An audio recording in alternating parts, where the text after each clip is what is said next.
Glasgow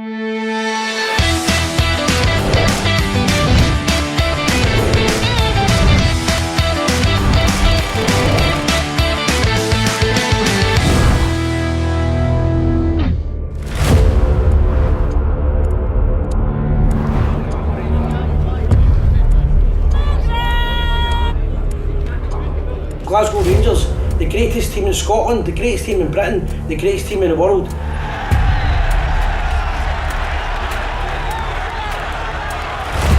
We still hate them. We still hate them. We still hate them.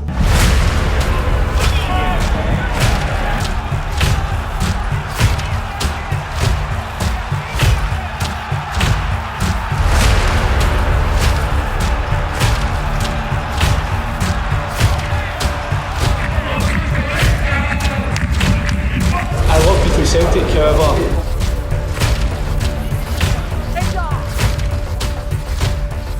So it was probably more to do more than just football.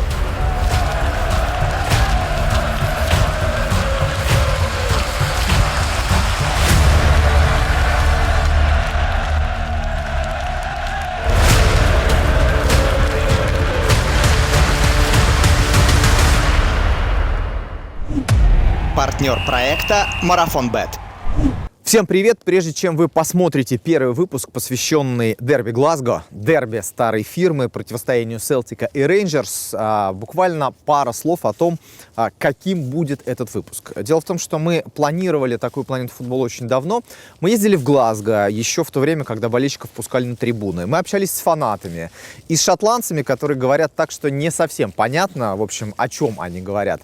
Ну и с теми, у кого проблемы с полицией. Такие люди нас просили снимать их со спины, и вы сегодня их тоже вот в этом выпуске увидите. И мы поняли, что там такой бэкграунд, такой фундамент из различных там исторических, экономических, культурологических особенностей, что его объяснить очень сложно, а нужно, это просто необходимо. Поэтому первый выпуск, а их всего будет 3, мы решили сделать как такое... Его можно смотреть, а можно слушать как подкаст. Мы просто все эти детали попробуем объяснить, и тогда вам, возможно, будет легче понять, о чем вообще все эти люди рассуждают. Ну, а во второй и третьей части там уже, в общем, закадров, рассказов почти не будет, а будут только походы на футбол и прямая речь фанатов Глазго и Селтика.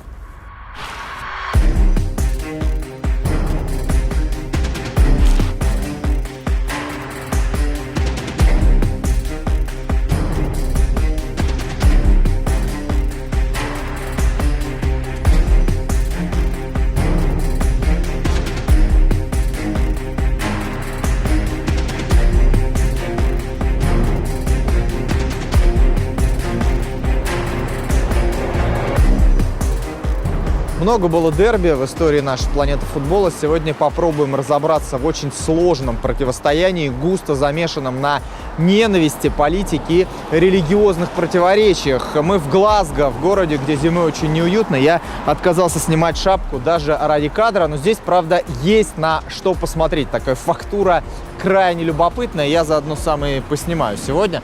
Сень, меня подожди, пожалуйста.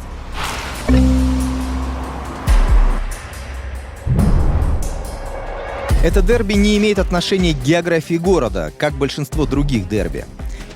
Большее значение имеет история Шотландии, да, но и знания истории недостаточно для понимания происходящего. Точнее будет сказать так, это идеологическое противостояние людей разных религий и разных национальностей. Тот же Селтик легко мог появиться где-нибудь еще, как Хибернин появился в Эдинбурге. Но так уж совпало, что Селтик основали в Глазго. Ну и чем это отличается от обычных английских городов, Семен Геннадьевич? Нет, ну на первый взгляд Глазго еще один такой стандартный английский город, британский город. Особенно, когда выходишь из вокзала, сразу попадаешь вот на эту торговую пешеходку, там все стандартный добор магазинов, супермаркетов, люди там спешат. И кажется, что действительно, еще один Лестер, еще один дерби. Что ли? Нет, потому что Глазго — это такой мощный культурный пласт промышленного наследия. И вот буквально за углом от этой вот торговой пешеходки находятся уже такие промышленные трущобы начала 20 века. И город, не самый красивый, особенно если сравнивать с соседним Эдинбургом, но очень интересный как вообще для понимания истории Британии, так и для понимания, конечно, футбольной истории Британии. Districts are not quite divided. There's some, Районы Глазго, если мы говорим о футболе, очень условно разделены. but А жилые так вообще смешанные. areas are more. Вот идете вы по улице, а вам то пабы Селтиков встречаются, то пабы Рейнджерс вперемешку. And a Rangers bar. Считается, что эта часть стенда принадлежит Селтик. Тут Селтик Парк рядом. Но так вышло, что именно в этом пабе собираются хардкорные фанаты Рейнджерс. С образования шотландской футбольной лиги в 1890-м и до конца сезона 2011-12 только два клуба ни разу не покидали высший дивизион — Рейнджерс и Селтик. На двоих они завоевали 104 чемпионата Шотландии, 72 Кубка Шотландии и 45 Кубков Шотландской лиги.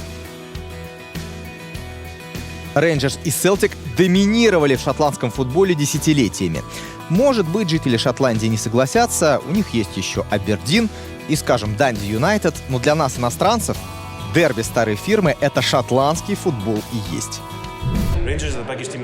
Рейнджерс — самый большой клуб и в Глазго, и в Шотландии. Ну, не считая Истенда, его мы делим с Селтиком. А так, юг, запад, север, везде фанаты Джерс. Мы крупнейший клуб.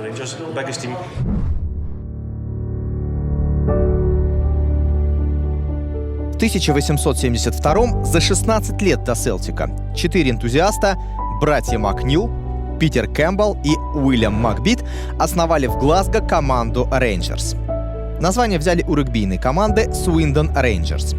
В первые годы футболисты не добивались особых успехов. Проводили товарищеские матчи с другими окрестными командами на поле Флэшерс Хоу, в этом же самом парке Глазго Грин.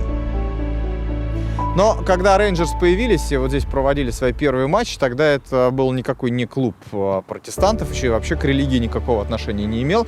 Просто футбольный клуб и один из первых футбольных клубов в Шотландии. Ну, кстати, не самый Кстати, старый. он был далеко не первый, но это просто классическая история, когда, то есть если в Англии в основном из крикетных команд появлялись футбольные секции, они становились футбольными клубами, то здесь это была гребной клуб Клайнсдейл в честь реки Клайд. И у них появилась футбольная секция, чтобы занять свободное время. И вот в 1872 году она сыграла свой первый матч, и отсюда ведет свою историю. Потом они поменяли название на Рейнджерс. В парке Глазго Грин проводили свои первые матчи футболисты Рейнджерс. Клуб был основан в 1872 году. Сеня, что происходило в то время вообще в жизни и экономике Шотландии? Это был промышленный край. Здесь развивалось судостроение, текстильная промышленность. То есть это был такой мрачная промышленная окраина практически Британской империи. Но Глазго был очень развитым центром. Они были тогда преимущественно католики или протестанты уже? Кто? Шотландцы? Шотландцы были протестанты. А вот иммигранты из Ирландии, которые здесь осели после так называемой картофельной чумы 40-х годов 19 века. Ирландский картофельный голод изначально был вызван заражением картофельных посевов и гибелью урожая. С 1845 по 1849 год около 1 миллиона человек погибли, примерно столько же эмигрировали. Население Ирландии сократилось на 20-25%. Беженцы из Ирландии, они были католиками. Вот они... их много уже было? Их было очень много, и они, собственно, создали клуб «Селтик». Глазго — это место, куда стекались ирландские иммигранты. Так что здесь действительно очень много католиков. Человека, основавшего Селтик, звали Эндрю Керенс. Он был священником и вошел в историю как брат Уолфрид. 6 ноября Керенс собрал представителей ирландской общины и предложил создать футбольную команду, задача которой — собирать деньги на нужды соотечественников. У ирландцев в Шотландии почти не было средств, имущества. Единственной опорой оставалась католическая вера. Конечно, в то время иммигрантам найти хорошую работу в Глазго было очень тяжело. Уолфрид обратил внимание на пример Хиберниана, который очень быстро прогрессировал и объединял ирландцев по всему Эдинбургу. Но на самом деле ирландцы все равно своими не стали. Появление Селтика их просто сплотило, а в итоге только усилило противостояние с шотландскими жителями Глазго. Но здесь стадион Селтика находится буквально в 2 шагах. Дождь уже стартовал, пойдем туда, Семен Геннадьевич нам расскажет подробнее. В 1888-м Рейнджерс получил приглашение провести выставочный матч с недавно образованным клубом Селтик. Селтик тогда выступал на поле в районе Паркхед. Селтик выиграл 5-2, и между командами вроде бы установились дружеские отношения. В 892-м издание Scottish Sport написало, что публика на Паркхед в восторге от светло-синих. На следующий день Рейнджерс и Селтик даже вместе отправились на матчи против эдинбургских команд. Медиа говорили о них как о побратимах. Но долго такое продолжаться, конечно, не могло. Селтик слишком часто обыгрывал шотландские команды, чтобы мирно существовать в стране, где ирландцы все равно оставались чужаками. Футбольная команда превращалась в объединяющую политическую силу. Болевшие за клуб ирландские мигранты настойчиво поддерживали идеи борьбы с британским правлением в Шотландии и агитировали за возрождение древнеирландского права. Древнеирландское право или закон Бригонов – свод законов, существовавший до вторжения англичан на территорию Ирландии. Рядом со стадионом Селтика расположено старое ирландское кладбище. Оно обычно открыто для посещения, но в дни матча его закрывают. Захоронения начала 20 века напоминают о тех временах, когда ирландские мигранты оказались в стране с другой верой и столкнулись с большими сложностями. Лучшие рабочие места, конечно, доставались шотландцам. В то же время ирландцы были не только представителями религиозного меньшинства, но и нацией, которая веками сопротивлялась имперским амбициям Великобритании. Селтик стал символом всего ирландского.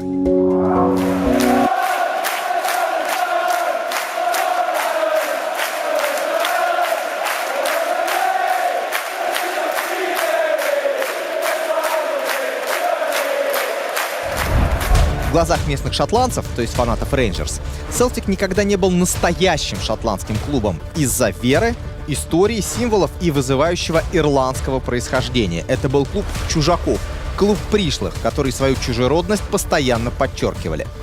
Для клуба сразу выбрали подходящее название — Кельтский футбольный клуб. На эмблему поместили ирландский символ — четырехлистник, а идею полосок на форме взяли у тех же Хипс.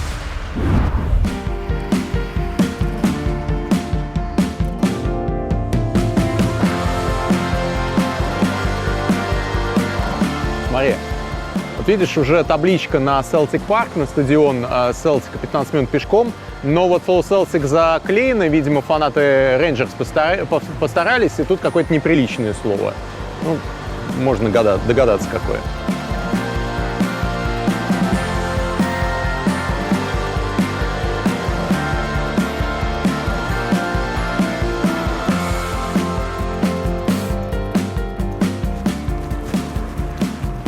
Вот современный Celtic Park, или его называют еще Parkhead по названию района, или просто Paradise, рай, потому что для всех болельщиков Celtic это, конечно, райское место. Здесь написано Celtic Football Club 1888.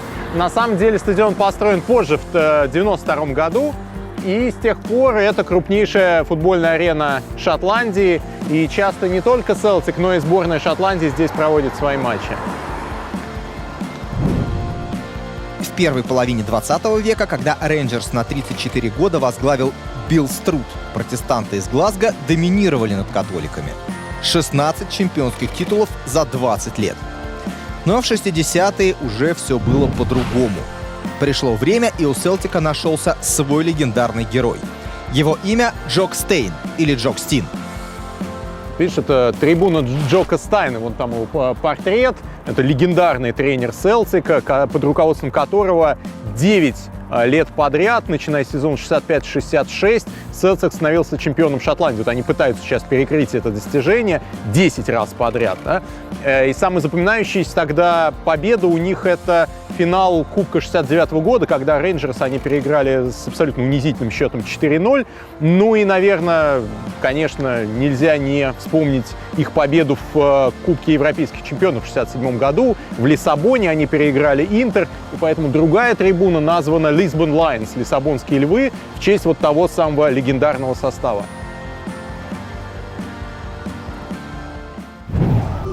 Нам дали кубок подержать. Кенни, сфотографируешь меня? Вы можете вспомнить самый счастливый момент? Когда мы выиграли у Барселоны 2-1 в Лиге Чемпионов, да, мой самый счастливый момент — это Селтик разбивает Барселону. Пока Селтик берег свои ирландские корни, Рейнджерс шли своей дорогой. Это был уже не скромный клуб из Парк-Грин.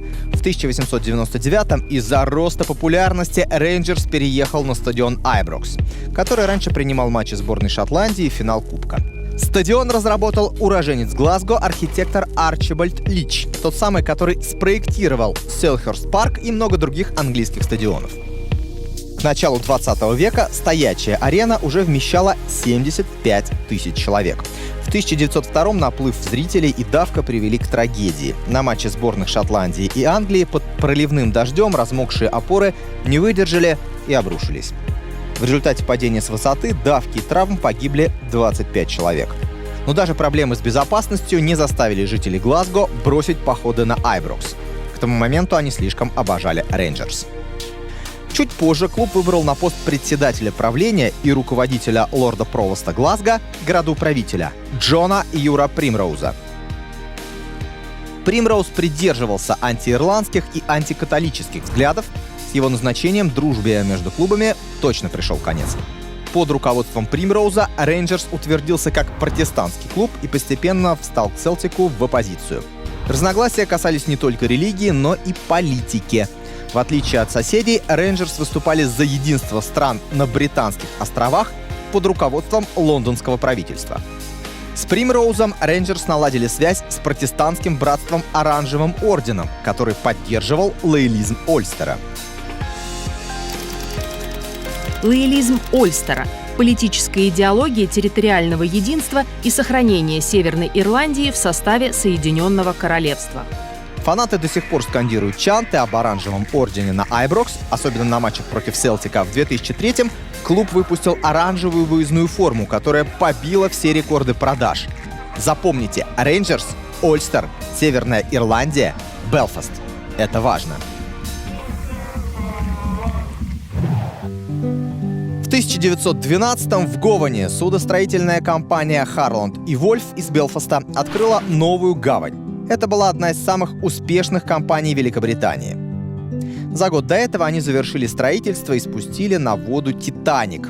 Гигантский корабль с трагической судьбой спроектировал исполнительный директор компании Томас Эндрюс.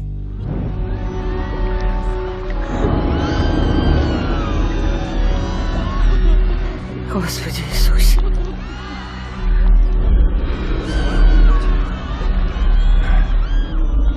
Катастрофа 1912 года мало повлияла на судьбу компании. Они строили военные и пассажирские суда до конца 20 века, а затем перешли на ветрогенераторы. В 2019-м было объявлено, что из-за неважных финансовых показателей компания переходит под внешнее управление.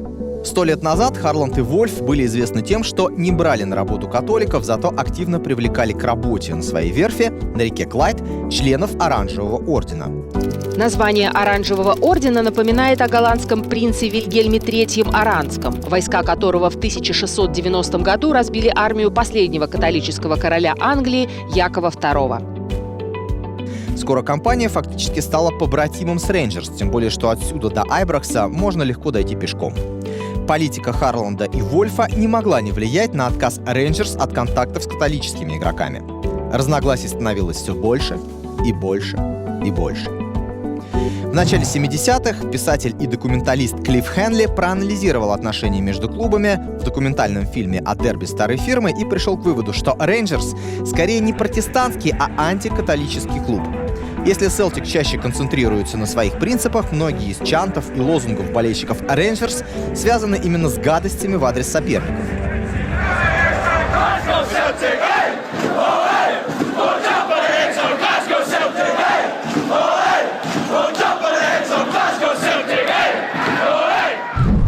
В 2008 году на финале Кубка УЕФА мне довелось впервые встретиться с болельщиками Рейнджерс. Их команда проигрывала «Зениту», а я в перерыве застрял в общей очереди в туалет и раз 50 прослушал кричалку. We are Rangers, Super Rangers, No one likes us.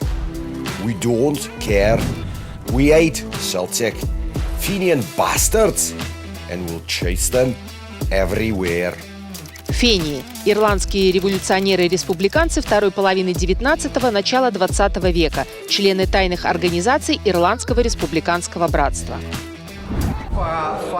Я помню, Рейнджерс играли с «Зенитом» в Кубке УЕФА, помню кричалки, а у вас не было из-за них проблем? Да, так бывает, когда дело касается политики. Речь же не только о футболе. Нас многие ненавидят из-за британской самоидентичности, которую клуб постоянно подчеркивает.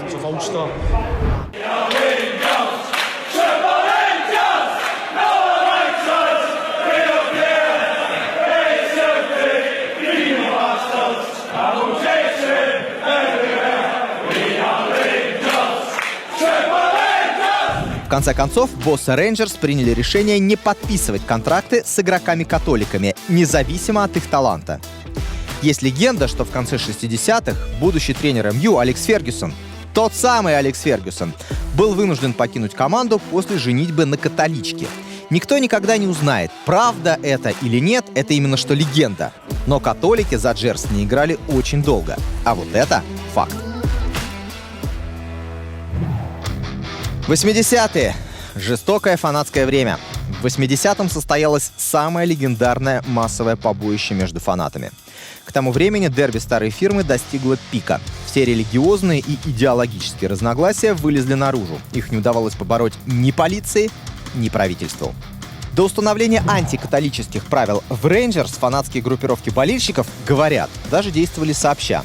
Самая известная история об этом связана с финалом Кубка Шотландии 1909 года.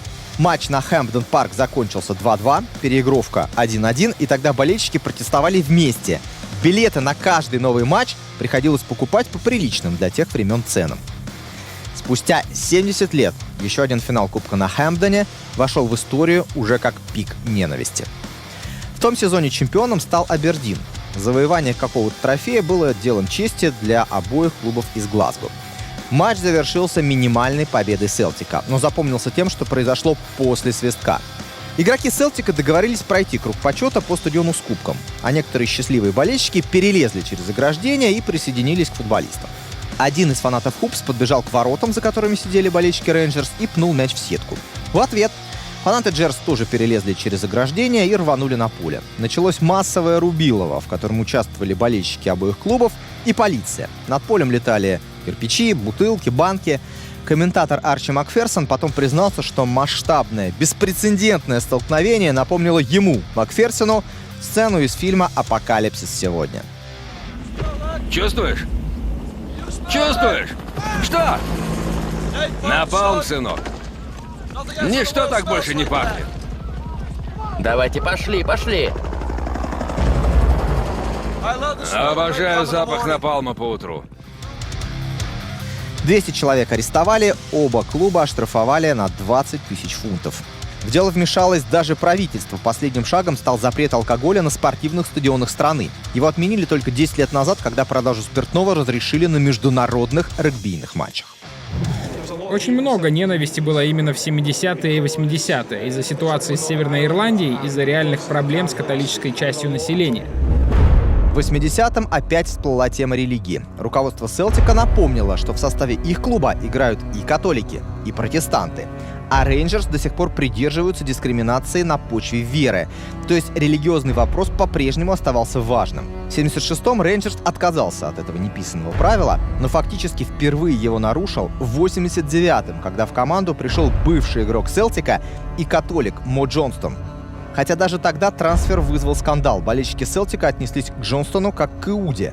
А фанаты Рейнджерс не принимали новичка. Дошло до того, что они сжигали на улицах форму с его фамилией и, говорят, кое-кто, даже сезонные абонементы. Морис Джонстон был первым католиком в команде. Мо Джонстон? Да-да, он самый. Он сначала за Селтик играл, он же из католической семьи. Можете себе представить, что для него значило перейти в протестантский Рейнджерс? Некоторые болельщики Джерс тогда отвернулись от клуба. Кто-то навсегда отвернулся. Люди бойкотировали матчи, в которых он появлялся на поле. Этот трансфер очень долго обсуждали, потому что никто не мог в это поверить. Тогда еще не было соцсетей, не было фоторепортеров на Айброкс. Люди думали, что это шутка какая-то, и шли на стадион, чтобы все своими глазами увидеть. В общем, Мо Джонстона недолюбливали и фанаты Селтика, и Рейнджерс. К началу нулевых ненависть все еще зашкаливала. Местные нам спокойно рассказывали, что поножовщина в дни матчей еще недавно мало кого удивляла. По титулам расклад в 2010 году был таким. Селтик. Чемпионы Шотландии 42 раза, Кубок Шотландии 34 раза. Рейнджерс. Чемпионы Шотландии 53 раза, Кубок Шотландии 33 раза. В 2012 году Рейнджерс рухнули. Селтик забрал титул с отрывом, но для Джерс это были еще не самые плохие новости. К тому времени клубом уже лет 20 владел стальной магнат Дэвид Маррей. В 90-х Маррей вышел за рамки бюджета. Именно тогда в команду пришли Пол Гаскойн, Бриан Лаудруп, Рональд де Бур, Тура Андре Флу, а тренером пригласили Дика Адвоката. Чтобы компенсировать потери, руководство клуба выплачивало сотрудникам черную зарплату при помощи траста прибыли сотрудников. И эту схему посчитали уклонением от налогов, мошенничеством. Маррей решил продать свой клуб за 1 фунт бизнесмену Крейгу Уайту с условием, что тот выплатит долги. Но Уайт оказался мошенником, долги только увеличились. После долгих поисков инвесторов Джерс перешли под контроль компании английского бизнесмена Чарльза Грина. И тут же последовал удар. Другие клубы премьер-лиги проголосовали против включения Рейнджерс в состав дивизиона на следующий сезон из-за финансовой несостоятельности. Футбольная ассоциация поместила клуб в 3-й дивизион, 4-й по силе. Так Селтик и Рейнджерс оказались в разных лигах впервые за всю историю старой фирмы. Сказочный 2012. Что может быть лучше, чем наблюдать, как твой главный противник проваливается из премьер-лиги в низшие дивизионы, потом пытается из них выкарабкаться? Играет с мелкими командами. Это просто чудесно. Рейнджерс вернулись в премьер-лигу в 2016-м, когда Селтик уже утвердился в качестве главной силы шотландского футбола. Да и после возвращения Рейнджерс долго не мог обыграть своих заклятых врагов. Селтик все время забирал титул, именно тогда в клубе здорово работал Брэндон Роджерс. 2 требла подряд и без поражений сезон 16-17.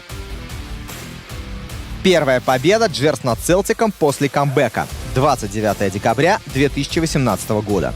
После ухода Роджерса Селтик выглядит под руководством Леннона уязвимым. А игроки Рейнджерс получили стабильность благодаря Стивену Джерарду. Похоже, силы клубов снова выровнялись, и они уже бьются так же ожесточенно, как и раньше. 80-е очень жестокое время. Все так же. Сейчас дерби проходят так же или спокойнее? Мы все так же их ненавидим. Еще недавно перед каждым дерби старой фирмы фаворитами считали футболистов Селтика. По всем линиям, по всем котировкам именно они должны были победить. Но сейчас дела обстоят по-другому. Слухи гонят Нила Леннона в отставку, а Рейнджерс играет очень неплохо. Полноценное возвращение главного противостояния шотландского футбола состоялось. И будьте уверены, Глазго ждет дерби старой фирмы. Хотя иногда понять, о чем думают жители этого города, не очень просто. Сень, а почему у него вот этот конус на голове? Ну, это один из символов Глазго. То есть это статуя... Конус или статуя? И то, и другое. Это статуя Веллингтона, победителя Наполеона при Ватерлоу. И где-то еще якобы с конца 80-х местные шутники стали вешать на него вот этот вот конус от Это что-то значит или да? просто так? Ну, чтобы было смешно. С ними боролись, но в итоге это стало каким-то символом города до той степени, что, по-моему, в 2013 году мэрия решила даже постамент увеличить 2 раза, чтобы они не могли на него вешать эти конусы. И тут была целая демонстрация, была петиция в Фейсбуке, которая набрала там больше 100 тысяч лайков за день. И в итоге статуя вот с этим головным убором «Символ города» в фильме «Трейнспоттинг 2» она показана, то есть без нее Глазго уже как-то и не воспринимается. Это уже хулиганы вешают или это уже мэрия вешает? Нет, это уже как бы почти официально, потому что стоит, видишь, на фоне галереи современного искусства, и как бы, видимо, это современное искусство и олицетворяет. Искусство. Ну ладно. Надо поближе посмотреть.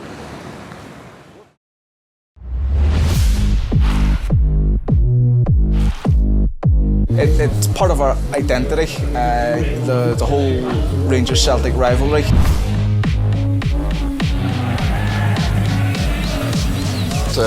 2000, leaving Belfast Port on a big match day.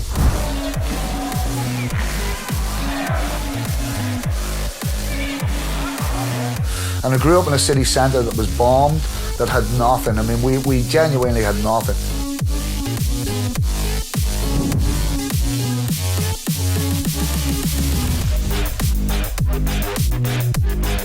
In Glasgow, and I was. And that kept me alive.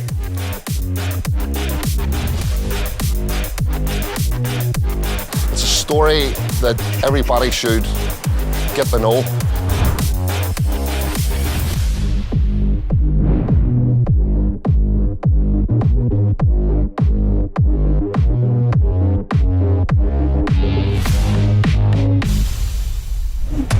Партнер проекта «Марафон Бет».